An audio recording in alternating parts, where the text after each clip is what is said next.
Hey guys, I'm Trevor May. These are my most commonly asked questions about baseball while I'm streaming on Twitch. Question number 1, where did you go to college? I was drafted out of high school as my sister that went to Washington State because I was committed to go to Washington. Whenever I cheer for Washington, I say we. She says, you didn't go to college. And I said, well, I skipped that step.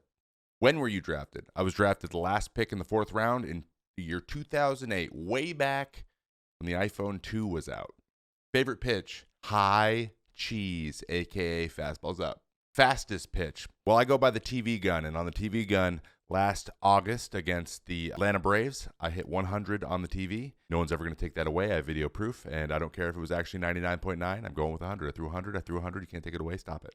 Favorite pitcher or player growing up. So those are different things for me. I had several pitchers that I really enjoyed watching that kind of influenced me to be who I am. Nolan Ryan, Randy Johnson, Kerry Wood, Mark Pryor, all those guys with the high punch out run numbers. That's what I wanted to do. I wanted to strike everyone I saw out, and that is reflected in kind of how I've developed as a pitcher of my whole life. But my favorite overall player to this day is Edgar Martinez, Hall of Famer, DH for the Seattle Mariners. Just a class act, amazing hitter, pure hitter, and one of the hardest guys ever to pitch to, according to many, many a pitcher. Favorite food? Sushi.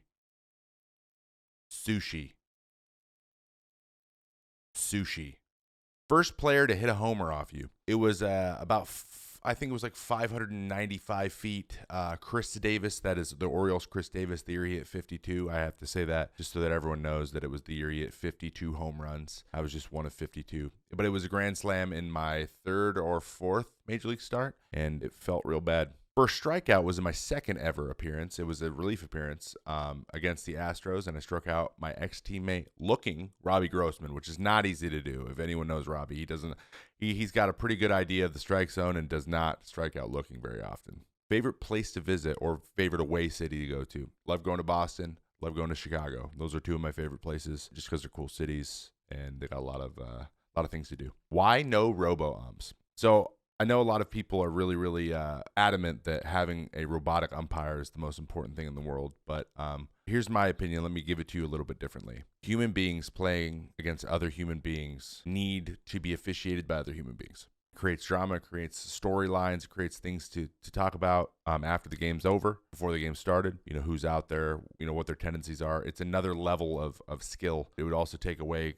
catchers framing as a skill for them to add to their resumes and all that kind of stuff. I like the in-depthness of having to predict those types of things and having the human error element involved. It's just more fun to watch and more fun to be a part of. You're going to be at the short end of the stick sometimes, but it's just part of the game, and that is part of what makes the game so much fun for me. I think that it's not perfect balls and strikes isn't something that should be even worried about or fully attained just because it's not as important to our game long-term longevity or the fun or the entertainment factor as a lot of people think it is, and that it'll create a little bit more monotony that a lot of people are thinking about. Walkout song and why? I walk out to Welcome Home by Coheed and Cambria. It's just one of the most epic guitar riffs at the beginning. Just every time I imagine guys running out in the field, I imagine guys like Mariano Rivera, Enter Sandman, Thunderstruck with Eddie Gordado, just like closer songs. Like that was just electric. Like John Rocker sprinting out of the mountain. Just all kinds of like almost like professional wrestlers, like Stone Cold Steve Austin came in or the Undertaker song came on. You got to think about that kind of stuff. And so it's got one of those epic intros where you're like, people are going to get fired up. I'm coming in this game. And that's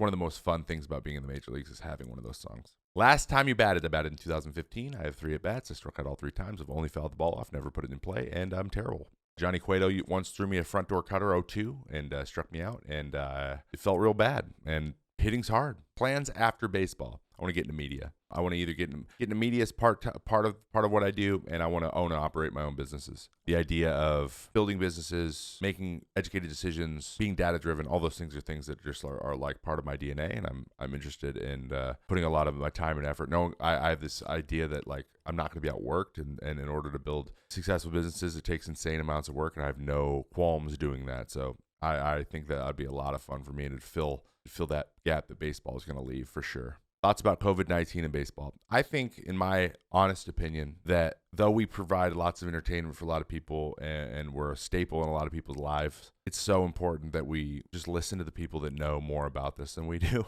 and we do everything in our power to keep them safe. You know, us playing in front of a crowd or playing together or whatever, if that in any way, shape, or form puts anyone in danger, there's no reason to do it. It's just not life or death. It's not. Baseball isn't, and COVID is at the moment. Until we get to a place where people are safe and we know that there's a opportunity for people to watch and for us to play and us to travel and us to move from place to place and be able to play the game at the level that you deserve, we should do it then. But until then, we need to hold steady and be strong here and make sure we're doing everything we can, not being part of the problem, being part of the solution. This is one of my favorites. What do you think of insert player name? Guys, I'm going to say they're all good every time. Even if I have criticisms in my own head or I have an opinion on a player here or there, a pitcher or a reliever or a personality or whatever, I'm not going to go on record on camera and tell you everything I think negatively about a person, even if I do think negative. I think very few about people negatively very few times. I have a tremendous respect for baseball players who play the game that I play because I know it's very hard. But even if I did, I'm probably not going to say. So if you ask the question, don't be surprised if I go, oh, man, they're good. And that's about all you get. What do you do to bounce back from a bad game? Well, fortunately, as a reliever, I got an opportunity possibly to pitch the next day. That's big for me. I enjoy that. But you bounce back by analyzing what you feel went wrong, figuring out what's in your power to work on a fix. And then for me, it's just developing some sort of action plan, like having something actionable that I can go into the field the next day and get myself ready to go and know that that's going to be benefiting me in the long run and that I'm not going to be dwelling. But I'm a guy who has to work really hard on not dwelling, has to work really hard on shifting that mindset forward, because I take it personally when things don't go my way. And that's just not how it works, and it's learned, and it's always a work in progress, but you gotta maintain that idea. So find something actionable, focus on that so much that you move forward, for sure. What support did you have from family, friends, and team when you were injured? During Tommy John, yeah, it was great. I mean, everyone was had my back, was always positive. No one was like, what's going to happen now? No one was getting me thinking about kind of the negative aspect of that. And it was just about like giving you everything you need. And it was pretty easy, man. It really wasn't that hard to stay focused on what I needed to do to get healthy and just take it one day at a time. But it's really important to have that support. It did make a big difference in me, especially for my wife, Kate. She was here for me. She was with me every step of the way. She went with me when I got surgery and was supportive of all my hobbies and things that drove me when I wasn't able to play ball. So, that was huge. That was huge for sure. What would you have done differently that would have been beneficial for you now? Honestly, I would have locked in on developing my ability to focus in game and not lose that focus partway through. If I would have learned that earlier, I would be farther along in my career faster. Hindsight's 2020, obviously. I felt like I've made a lot of work in that or a lot of progress in that direction. But at the same time, had I not struggled with it for so long, I wouldn't have put as much work as I did. So things that are hard to learn that I figure out eventually, I think are more beneficial than picking it up right away. What pitchers should young pitchers work on? Fastballs and changeups. I wouldn't recommend throwing breaking balls till you're 14 or 15 years old, or at least throwing them as in making them one of your main pitches that you go to strike everybody out with. Use them a little bit, maybe off and on until you're about 15, and then you can make it a normal part of your arsenal, maybe in high school. But I highly recommend just kind of chilling, using your other stuff, practicing a little bit on the side, but just try to keep the majority of your pitches being fastball when you're younger than that. What do you bench? Haven't benched in like 15 years, brother. Toughest hitter. I have a little bit of a meme reply to that. Any MVP from the last 5 years, because I faced them all. They're all very good. But in reality, the toughest two guys I've faced are Altuve and Josh Donaldson. For whatever reason, they have my number, and I have struggled getting them out. But I'll have more opportunities to get them out, and I think I have a better approach to how I pitch to those type of guys. So I'm optimistic for the future. How do you think the Twins will do this year? 2020 World Series champs, baby. Let's go.